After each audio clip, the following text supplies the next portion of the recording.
सुनो, ये कहानी इतनी खतरनाक है कि खुद पुलिस के होश उड़ गए थे। जब एक भक्त पर 5 खूंखार डकैतों ने हमला किया और गोलियां चलाईं, तो जो चमत्कार हुआ उसे देखकर पुलिस की रिपोर्ट में लिखा गया, ये साइंस से परे है। देखो कैसे महादेव ने गोलियों को रोककर अपने भक्त को बचाया। राजस्थान के जयपुर शहर में मनोज तिवारी नाम का एक ज्वेलरी शॉप का मालिक रहता था, जो बहुत ईमानदार और सीधा साधा इंसान था। उसकी दुकान छोटी थी, लेकिन लोग उसकी ईमानदारी के लिए दूर दूर से आते थे, क्योंकि वो कभी किसी को ठगता नहीं था। मनोज की एक खास बात थी कि वो हर सोमवार को अपनी दुकान बंद रखता था और पूरा दिन भोलेनाथ की सेवा में बिताता था। सुबह मंदिर जाता, गरीबों को खाना खिलाता और शाम को रुद्राभिषेक करवाता था। उसके परिवार वाले कहते थे, मनोज, सोमवार को भी दुकान खोलो, कितना नुकसान होता है। लेकिन मनोज हमेशा कहता, भोलेनाथ ने मुझे सब कुछ दिया है, एक दिन तो मैं उनके लिए रख ही सकता हूं। एक दिन शहर में कालिया गैंग नाम के 5 खूंखार डकैत आए, जो दूसरे राज्यों से भागकर आए थे और पुलिस की तलाश में थे। उनका लीडर कालिया बहुत क्रूर था और उसने 15 लोगों को मार चुका था। वो और उसके साथी राजू, बबलू, मुन्ना और छोटा शहर में छुपे हुए ज्वेलरी शॉप को लूटने की प्लानिंग कर रहे थे।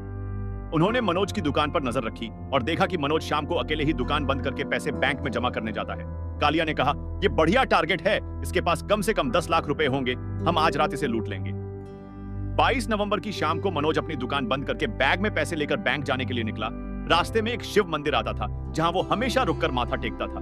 उस दिन भी वो मंदिर में गया और शिवलिंग के सामने हाथ जोड़कर बोला, हे भोलेनाथ, आपकी कृपा से सब ठीक चल रहा है, हमेशा मेरी और मेरे परिवार की रक्षा करना, और बाहर निकल गया। मंदिर से बैंक का रास्ता एक सुनसान गली से होकर जाता था, जहां शाम को बहुत कम लोग होते थे। मनोज उसी रास्ते से जा रहा था। तभी अचानक 5 लोग मोटरसाइकिल से आए और उसे घेर लिया। कालिया ने पिस्तौल निकालकर मनोज के सामने तानी और बोला, बैग दे वरना गोली मार दूंगा। मनोज डर गया, लेकिन उसने हिम्मत करके कहा, भाई, ये मेरी मेहनत की कमाई है, मेरे घर में छोटे बच्चे हैं, प्लीज मत लो। कालिया ने गुस्से में आकर मनोज को धक्का दे दिया और बोला, चुप कर, बैग दे वरना अभी मार दूंगा। मनोज ने बैग पकड़े रखा और मन ही मन ओम नमः शिवाय का जाप करने लगा। तभी कालिया ने गुस्से में आकर गोली चला दी। गोली सीधे मनोज के सीने की तरफ आई, लेकिन अचानक एक चमत्कार हुआ। गोली हवा में ही रुक गई, जैसे किसी दीवार से टकरा गई हो और नीचे गिर गई। 5 डकैत हैरान रह गए और कालिया बोला, ये क्या हुआ, मेरी गन में खराबी है क्या? उसने दूसरी गोली चलाई, फिर तीसरी, फिर चौथी, लेकिन हर बार गोली मनोज के पास आकर रुक जाती और नीचे गिर जाती, जैसे कोई अदृश्य शक्ति उसे बचा रही हो। मनोज खुद भी हैरान था और बस हर हर महादेव बोलते जा रहा था। तभी दूसरे डकैत राजू ने अपनी गन निकाली और कहा, मैं इसे मारता हूं, और उसने भी लगातार 3 गोलियां चलाईं, लेकिन वो भी मनोज को छू तक नहीं पाई और बीच हवा में ही गिर गई। अब सभी डकैत घबरा गए और बबलू चिल्लाया, ये कोई जादूगर है क्या, गोलियां इसे लग क्यों नहीं रही? तभी अचानक आसमान में बादल गरजे और बिजली चमकी। हालांकि मौसम साफ था, एक तेज हवा चली और गली में धूल उड़ने लगी। डकैतों के हाथ से गन गिर गई और वो डर से कांपने लगे। तभी एक गूंजती हुई आवाज आई, जो मेरे भक्त को छुएगा वो मेरे क्रोध का शिकार होगा, और गली में एक नीली रोशनी फैल गई।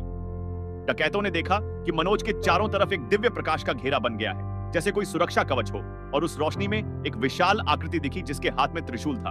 वो महादेव थे। कालिया की आंखें फटी की फटी रह गईं और वो चीखा, भाग यहां से, ये इंसान नहीं है, इसे भगवान बचा रहे हैं। और 5 डकैत अपनी मोटरसाइकिल छोड़कर भागने लगे, लेकिन उन्होंने देखा कि उनके पैर जम गए हैं और वो हिल नहीं पा रहे। मनोज ने हाथ जोड़कर ऊपर देखा और फुसफुसाया, धन्यवाद भोलेनाथ। तभी गली के दूसरे छोर से पुलिस की गाड़ी आती दिखी। पास की दुकान के मालिक ने गोलियों की आवाज सुनकर पुलिस को फोन कर दिया था।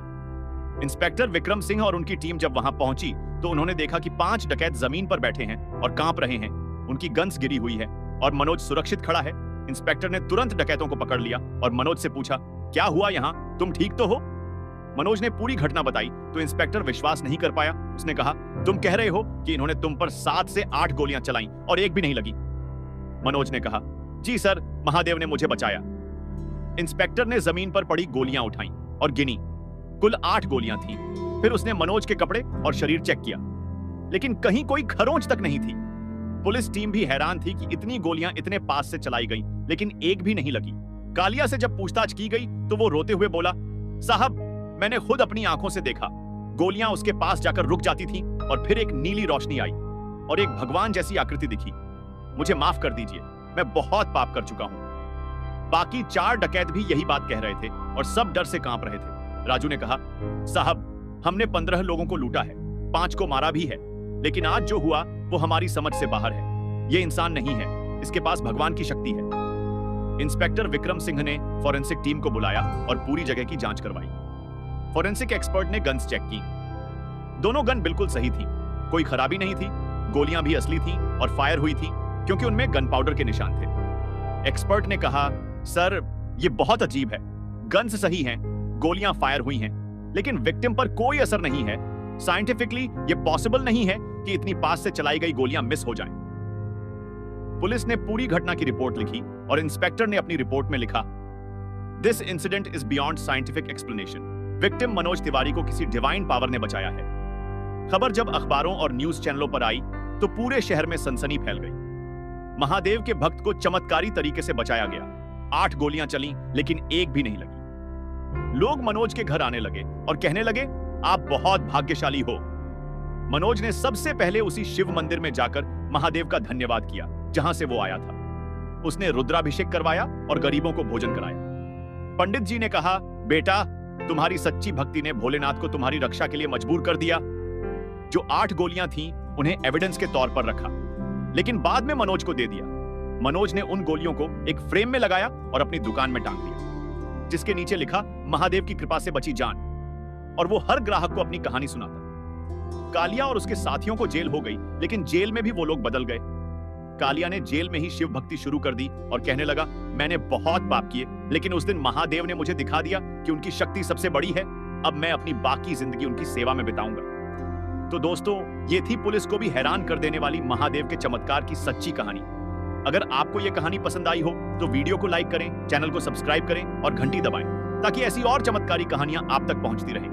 कमेंट में हर हर महादेव और जय भोलेनाथ जरूर लिखें और इस वीडियो को शेयर करें ताकि सब जान सकें कि भोलेनाथ अपने सच्चे भक्तों की कैसे रक्षा करते हैं। जय महाकाल।